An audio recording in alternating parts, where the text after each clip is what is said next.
कल से इंडिया और न्यूजीलैंड के दरमियान टी20 सीरीज का आगाज हो रहा है। ओडीआई सीरीज में सरप्राइजिंगली न्यूजीलैंड ने पहली दफा इंडिया को इंडिया के होम सॉइल पर डिफीट दी। अब ये जो टी20 सीरीज है ये कई लिहाज से बड़ी इंपॉर्टेंट है, इंडिया के लिए भी और न्यूजीलैंड के लिए भी, क्योंकि जस्ट 10 to 15 डेज के बाद जो है वो टी20 वर्ल्ड कप शुरू होने वाला है, जो कि इंडिया और श्रीलंका में खेला जाएगा। और न्यूजीलैंड ने अपने मैचेस इंडिया में खेलने हैं और इंडिया तो डेफिनेटली होम साइड है, तो उसने तो अपने मैचेस वहां खेलने ही हैं। तो अब इंडिया के पास जो सबसे बड़ा मैं समझता हूं एक अपॉर्चुनिटी आई है वो ये है कि उसके जो प्लेयर्स इंजर्ड हुए हैं उसकी जगह क्या ठीक रिप्लेसमेंट हो सकती है, वो उनके पास एक मौका है। तिलक वर्मा जो उनके की प्लेयर हैं इस वक्त वो अनफिट हैं, उनकी जगह श्रीश अय्यर को टीम में शामिल किया गया है। वो देखना चाहेंगे कि क्या इस स्लॉट पर श्रीश अय्यर परफॉर्म करते हैं, और श्रीश अय्यर के पास ये अपॉर्चुनिटी है कि वो इस अपॉर्चुनिटी को ग्रैब करें और यहाँ पर रन्स करके टीम में जो है वो अपनी जगह बना लें। इसके साथ साथ संजू सैमसन को एक दफा फिर ओपनिंग का मौका मिला है, क्योंकि शुभमान गिल जो है वो इस सीरीज से भी और टी वर्ल्ड कप की जो साइड है उससे भी बाहर हो चुके हैं। तो अब संजू सैमसन के पास एक दफा फिर मौका है कि वो ओपनिंग स्लॉट पर बेहतर खेल का मुजाहरा कर ये जगह अपने लिए पक्की करें। इसके साथ साथ अगर आप देखें ईशान किशन, जो कि पिछले काफी अरसे से इंडिया की टी20 टीम का हिस्सा नहीं थे, उन्होंने बड़ी जबरदस्त डोमेस्टिक सर्किट में परफॉर्मेंस दी है, उनको वापस लाया गया है, टी20 वर्ल्ड कप में भी वो हैं। तो मैं समझता हूं उनके पास भी एक बड़ी अपॉर्चुनिटी है। 5 टी20 मैचेस की सीरीज है, उनको भरपूर मौका मिलेगा, वो अपनी स्किल्स दिखा सकते हैं, अपना जो फॉर्म है उसको वो प्रेजेंट कर सकते हैं। तो इस लिहाज से इंडिया के जो बैटर्स हैं उनके पास ये बड़ा जबरदस्त मौका है, और सबसे बढ़कर ये मौका है इंडिया के कैप्टन सूर्या कुमार यादव के पास, क्योंकि पिछले अगर 1-2 साल की क्रिकेट देखें तो कोई लड़का जो कंसिस्टेंसी के साथ फ्लॉप चल रहा है तो वो इंडिया के कैप्टन सूर्या कुमार यादव है। नो डाउट इंडिया की टीम टी20 में नंबर 1 साइड है, लेकिन अगर आप सूर्या कुमार यादव की परफॉर्मेंस देखें तो वो इंतहाई पुअर है। लेकिन क्योंकि इंडिया का कॉम्बिनेशन इतना स्ट्रांग है टी20 का, और वो क्यों है वो भी मैं आपको आगे चलकर बताता हूं, इसकी वजह से इंडिया जो है मुसलसल जीतता है टी20 में। अब इंडिया के जो मेन, जो आपको बताया कि जैसे तिलक वर्मा मेन की प्लेयर है वो अनफिट है, इसके साथ साथ वाशिंगटन सुंदर भी अनफिट है। अब ये दोनों के ऊपर बड़ा क्वेश्चन मार्क है कि ये टी20 स्क्वाड का हिस्सा तो थे कि क्या अब ये अवेलेबल होंगे वर्ल्ड कप के लिए या नहीं, और इन दोनों की जगह अगर रिप्लेसमेंट करनी पड़ती है तो किसको मौका दिया जाएगा। इसलिए रवि बिश्नोई को भी मौका मिला है, उनको भी ज्यादा चांस है मौका मिलेगा खेलने का, और जब जब उनको मौका मिलता है वो परफॉर्म करके देते हैं।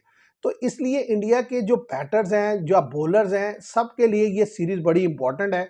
और साथ ही साथ इंडिया चाहेगा कि वो इस सीरीज को एक विनिंग नोट पर खत्म करे, कॉन्फिडेंटली टूर्नामेंट में एंटर हो। जैसे पूरे 2 सालों में उसने टी20 को लीड किया, वो चाहेगा कि वो डोमिनेशन वो न्यूजीलैंड पर भी बरकरार रखे। और दूसरी तरफ अगर आप न्यूजीलैंड को देखें तो न्यूजीलैंड का जो पिछला वर्ल्ड कप था 2024 वो बहुत ही पुअर गया था। मैं समझता हूँ काफी अरसे के बाद एक ऐसा टूर्नामेंट आया न्यूजीलैंड के लिए जिसमें न्यूजीलैंड जो है वो शुरू में ही बाहर हो गया। अदरवाइज आप देखें न्यूजीलैंड या तो सेमीफाइनल या फाइनल में टच कर रहा था कंसिस्टेंटली पिछले 3-4 टूर्नामेंट अगर आप उठा के देख ले, और अगर पास्ट में भी चले जाए तो उसके लिहाज से न्यूजीलैंड ने कुछ चेंजिंग्स की हैं। कैप्टन जहरा मिचेल सैंथनर को बनाया है, अभी ओडीआई में वो नहीं खेल रहे थे, अब वो वापस आए हैं। रचिन रविंद्रा वापस आए हैं, रॉबिन्सन प्लेयर है, उनको मौका मिलेगा। इसके साथ साथ अगर आप देखें तो बॉलिंग में जो है वो मैट हेनरी वापस आए हैं, और इसके और भी की बॉलर उनके वापस आए हैं, जिसकी वजह से मैं समझता हूँ न्यूजीलैंड चाहेगा कि वो जो परफॉर्मेंस, जो मोमेंटम उन्होंने ओडीआई में गेन किया है उसको आगे वो कैरी ऑन करें टी20 में। और उसके लिए जरूरी है कि एक अच्छा बेहतर कॉम्बिनेशन वो डेवलप कर पाए अपने प्लेयर्स का। नो डाउट अभी 2 इंपॉर्टेंट प्लेयर इस स्क्वाड का हिस्सा नहीं है, जिनमें से एक फिन एलन है जो कि मैं समझता हूँ सबलाइम फॉर्म में चल रहे हैं इस वक्त वो बिग बैश लीग में, और टिम साइफर्ड, दोनों ही बड़े डिस्ट्रक्टिव किस्म के बैटर हैं। तो वो स्क्वाड को ज्वाइन करेंगे आगे वर्ल्ड कप से पहले। तो इस लिहाज से न्यूजीलैंड के पास एक अपॉर्चुनिटी है कि वो नंबर 1 साइड से जो है वो अपने आखिरी मैचेस खेलने जा रहा है वर्ल्ड कप से पहले। तो उनको एक तो इंडिया में खेलने का मौका मिल रहा है, फिर इंडिया के अगेंस्ट खेलने का मौका मिल रहा है। तो मैं समझता हूं कि वो बेहतर से प्लान भी कर पाएंगे, अच्छे से प्रिपेयर भी हो पाएंगे, अपना कॉम्बिनेशन भी डेवलप कर पाएंगे। न्यूजीलैंड के लिए इंपॉर्टेंट ये है कि क्या ब्रेसवेल फिट होते हैं क्या नहीं होते, क्योंकि पिछले मैच में जो ओडीआई था उसमें वो बॉल नहीं करने आए, तो उनके ऊपर देखना था कि वो इंजर्ड है या वो खेलेंगे। तो ऐसी सिचुएशन में मैं समझता हूँ ये सीरीज जो है ये हार और जीत से कुछ परे है।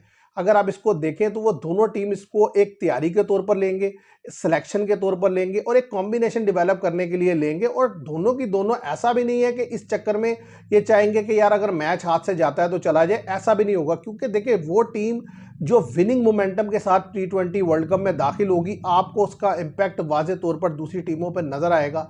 तो इंडिया कभी भी नहीं चाहेगा कि पिछले 2 सालों में जो वो सीरीज़ नहीं आ रहा, तो वो आज कोई ऐसे तजुर्बे करके कोई सीरीज़ लूज़ कर दे कि जिसको बाद में जाके उसे वर्ल्ड कप में भी जो है प्रॉब्लम का सामना करना पड़े।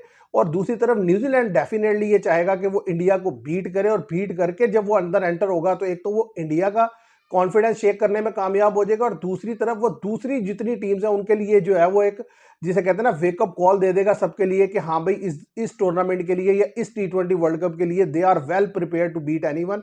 तो मैं समझता हूं कि इस लिहाज से ये सीरीज बड़ी इंपॉर्टेंट होने वाली है। अगर ओवरऑल देख लिया जाए तो ज्यादा मैचेस इंडिया ने जीते हैं, न्यूजीलैंड ने उतने मैचेस नहीं जीते, और इंडिया अपने होम ग्राउंड में बहुत ही ज्यादा जो है वो लीथल रहता है। लेकिन न्यूजीलैंड जिस तरीके से, न्यूजीलैंड पहले टेस्ट सीरीज जीत के गया पिछले साल, फिर इस साल अभी जिस तरीके से उसने ओडीआई सीरीज जीती है, तो इन सारी चीजों को मद्देनजर रखते हुए हम ये नहीं कह सकते कि एक इजी मैच होगा इंडिया के लिए। मैं समझता हूं कि एक अच्छा मैच होगा, लेकिन इंडिया का अब वो बात जो मैं समझता हूं उसको T20 में नंबर 1 साइड बनाती है, वो है उसका जो ऑलराउंडर का एक पूल है। आप देखें T20 में उसके पास 4 से 5 बेहतरीन ऑलराउंडर अवेलेबल है, जिसमें हार्दिक पांड्या हैं, जिसमें अक्षर पटेल हैं, जिसमें शिवम दुबे हैं, जिसमें हर्षित राणा है। तो ये लड़के, मतलब अगर आप देखें कि 4-5 लड़के आपके पास ऐसे हैं कि जो सब के सब फिट इन हो सकते हैं टीम में, और सब के सब आपको बेहतर रोल प्ले करके दे सकते हैं। और फिर सबसे बड़ी बात यह है कि बॉलिंग में आपके पास जब बुमराह वापस आते हैं तो वो अकेले ही वन मैन आर्मी है। फिर अर्शदीप सिंह T20 में बड़े स्पेशलिस्ट हैं। तो T20 का हर एरिया आप देखें अगर इंडिया का, तो वो ऐसा ही है कि वो जबरदस्त है। आपको इंडिया को T20 में हराने के लिए जो है ना, बहुत एक्स्ट्रा ऑर्डिनरी परफॉर्मेंस देनी होगी, अदरवाइज उनका कोई भी लड़का जो है आपको जो है वो ले दे जाएगा। इसलिए मैं समझता हूं कि इंडिया इतना पावरफुल साइड है T20 में कि हर जगह जाने के बावजूद पिछले 2 साल में कोई उसे बीट नहीं कर सका। अब ये एक आखिरी असाइनमेंट है वर्ल्ड कप से पहले जो न्यूजीलैंड के हाथों वो खेलने जा रहे हैं। अगर यहां भी वो जीत दर्ज करते हैं तो मैं समझता हूं वो पहले भी फेवरेट है, तो वो हॉट फेवरेट होंगे वर्ल्ड कप को जीतने में। तो देखते हैं कि कल के दिन क्या होता है। कुछ प्लेयर्स के लिए ये बड़ी जबरदस्त अपॉर्चुनिटी है, और डेफिनेटली एक टेस्ट केस भी है, और न्यूजीलैंड के लिए भी। तो देखते हैं कल के मैच में क्या होता है। आज के लिए इतना ही। मैं उम्मीद करता हूं आपको ये वीडियो पसंद आएगी। Thank you very much.